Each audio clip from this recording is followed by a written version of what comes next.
নমস্কার, কেমন আছেন সকলে?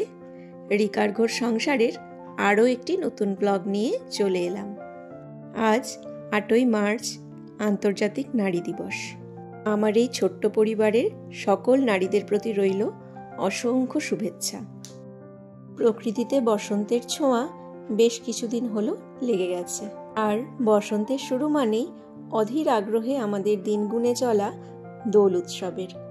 দোল উৎসবের প্রধান যে উপকরণ আবির, সেই আবির কোথায় কিভাবে প্রস্তুত হয় সেটার খোঁজেই আজ আমরা বেরিয়ে পড়েছি, আর সঙ্গে আপনাদেরকেও নিয়ে যাচ্ছি।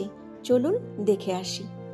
ইস্টার্ন বাইপাসের রাস্তা হয়ে ফাঁপড়ির দিকে এগোতে কিছু গ্রাম্য পথ পার করে আমরা পৌঁছে গেলাম একটি আবির কারখানায়। এখানে এসে আমি সত্যি অবাক হয়ে গেছি। এতদিন দোলের সময় ওই নানান রঙের আবির কেনার জন্য বাজার অবধি গিয়েছি, ওইটুকুই। রং বেরঙের নানান আবিরে বাজার ভর্তি হয়ে থাকতে দেখে বেশ ভালোই লাগতো, কিন্তু বাজারে আসার আগে সেই আবিরকে যে কতগুলো ধাপ পেরোতে হয় সেটা সত্যিই আজকের আগে কখনোই ভেবে দেখিনি। আর তাই আজ এখানে এসে আমার এক দারুণ অভিজ্ঞতা হলো। আমার আজকের এই সুন্দর অভিজ্ঞতা প্রাপ্তির পুরো ক্রেডিটটাই আমার বরের প্রাপ্য, কারণ ও যেই প্রফেশনে আছে সেই প্রফেশনে থাকার কারণেই আজ এমন একটি সুন্দর জায়গার খোঁজ পেয়েছি। ওর কাছে আরও জানতে পারলাম যে শুধুমাত্র এই জায়গাটিতেই নয়, শিলিগুড়ির কাছে পিঠে আরও 2-1টা জায়গাতে এরকম আবির কারখানা রয়েছে, যেখানে আরও অনেক রকম পদ্ধতিতে আবির তৈরি করা হয়ে থাকে। তবে এবারে তো সম্ভব হলো না। যদি আজকের ভিডিওটা আপনাদের ভালো লাগে তাহলে জানাবেন কমেন্টে, আমি আগামীবার অবশ্যই আপনাদেরকে সেই জায়গাগুলোতেও নিয়ে যাব। এবারে চলুন দেখে নেওয়া যাক আবির তৈরির সাতকাহন। একটু আগেই আপনারা একটি মেশিন দেখতে পেলেন। প্রথমেই ওই মেশিনটিতে জল, অ্যারারুট এবং রং মিশিয়ে একটি মিশ্রণ প্রস্তুত করা হয়ে থাকে। প্রতি বছরের মতো এবছরও আবির হাতেই তৈরি করা হচ্ছে। মেশিনটি এবছর ট্রায়ালের জন্যই ব্যবহার করা হচ্ছে। সবকিছু ঠিকঠাক থাকলে আগামী বছর এই মেশিনেই আবির প্রস্তুত করা হবে। একটু আগেই আপনাদেরকে বললাম, জল, অ্যারারুট এবং রং পরিমাণ মতন মিশিয়ে এনারা হাতেই একটি মিশ্রণ তৈরি করে থাকেন। স্বাভাবিকভাবেই সেই মিশ্রণটি তৈরির পর একটু ভেজা ভেজা অবস্থাতেই থাকে। তাই ওই মিশ্রণ প্রস্তুতির পর মিশ্রণগুলোকে এভাবে ব্যাগ ভর্তি করে নিয়ে চলে যাওয়া হয় মিশ্রণগুলোকে শুকোতে দেওয়ার জন্য। এবারে চলুন দেখে আসি ওনারা কিভাবে আবিরগুলোকে শুকোতে দিয়ে থাকেন। আবারও আমরা কিছুটা পথ পেরিয়ে চলে এসেছি একটা বিরাট বড় মাঠের মাঝে, আর আবিরের গন্ধে চারিদিকটা এত সুন্দর সুগন্ধিত হয়ে আছে সেটা ভাষায় প্রকাশ করার নয়। চারিদিকটা শুধু একবার দেখুন, মনে হচ্ছে যেন নানান রঙের মেলা বসেছে। কি দারুণ লাগছে, তাই না? আবিরের যে একটা গন্ধ রয়েছে সেই গন্ধে এখানে চারিদিকটা মম করছে। এই দিকটাতে আবিরের এই গন্ধটা চারিদিকে এতটাই ছড়িয়ে রয়েছে যেন মনে হচ্ছে দোল উৎসবের আগেই এখানে প্রাক দোল উৎসব শুরু হয়ে গেছে।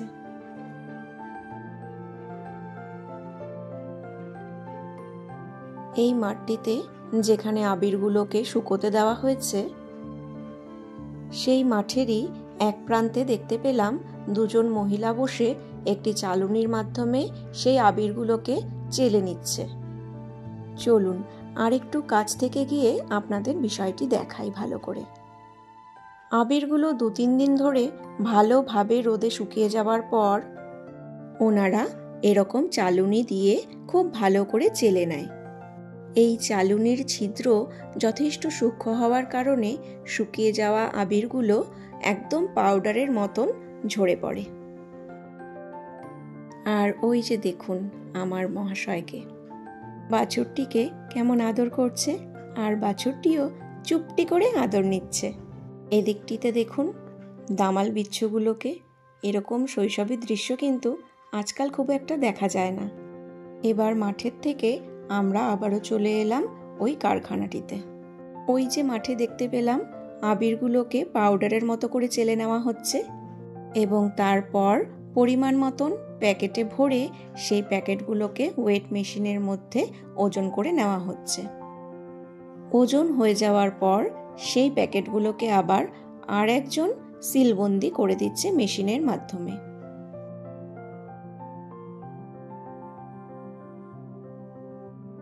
শুধুমাত্র ছোট প্যাকেটেই যে আবিরগুলোকে ভরা হচ্ছে তাই নয়, এখানে বড় প্যাকেটেরও ব্যবস্থা রয়েছে। আর সেই কারণেই বড় প্যাকেটগুলোকেও প্রস্তুত করে নেওয়া হচ্ছে। ওই যে দেখুন, একটার পর একটা বড় প্যাকেট কি সুন্দরভাবে তৈরি হচ্ছে।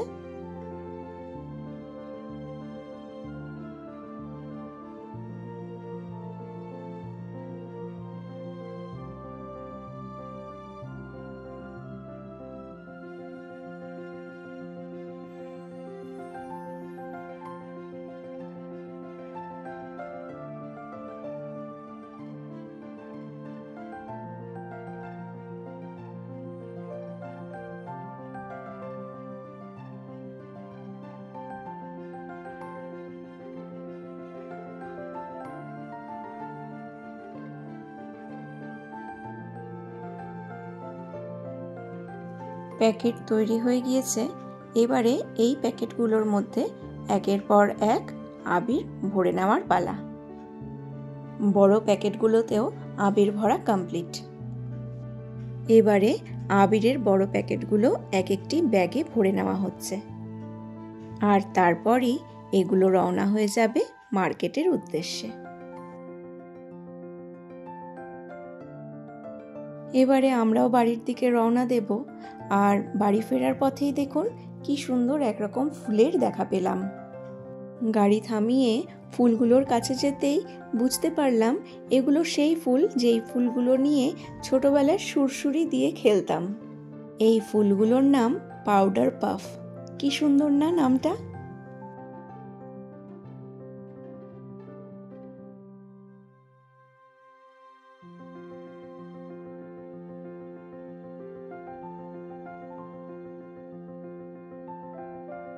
বাড়ি ফেরার পথে আরও একটি জিনিস দেখতে পেলাম। ওই দেখুন, পরীক্ষা শেষ হয়ে যাওয়ার আনন্দে আবির খেলছে একদল পড়ুয়া। এক নিমেষেই মনে পড়ে গেল আমার স্কুল জীবনের কথা। আজ যেহেতু আন্তর্জাতিক নারী দিবস ছিল, তাই বাড়ি ফিরে মা আর বোনকে ছোট্ট এক টুকরো আনন্দ দেওয়ার জন্য একটি কেক অর্ডার করেছিলাম, আর সেটাই সন্ধেবেলায় কেটে নিলাম তিনজনে মিলে। নিজের সাথে সাথে বাড়ির যে নারীরা রয়েছে তাদের ভালো মন্দ দেখার দায়িত্বও তো আমাদেরই। তারা ভালো থাকলে তবেই না সমাজের বাকি নারীরাও ভালো থাকবে, তাই না বলুন? কেননা আমি মনে করি যদি বাড়ির ঘরের দায়িত্ব আমি ঠিকঠাক পালন করে উঠতে পারি, তবেই আমি সমাজের প্রতিও সঠিক দায়িত্ব পালন করতে পারবো। তাই নয় কি বলুন?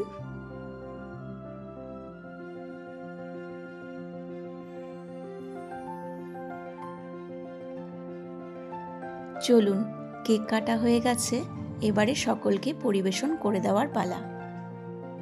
আজকের ব্লগটিতে তবে এখানেই ইতি টানছি। আপনারা খুব ভালো থাকবেন, সুস্থ থাকবেন, নিজের যত্নের সাথে সাথে বাড়ির প্রত্যেকের খুব যত্ন নেবেন, নিজেকে খুব আনন্দে রাখবেন।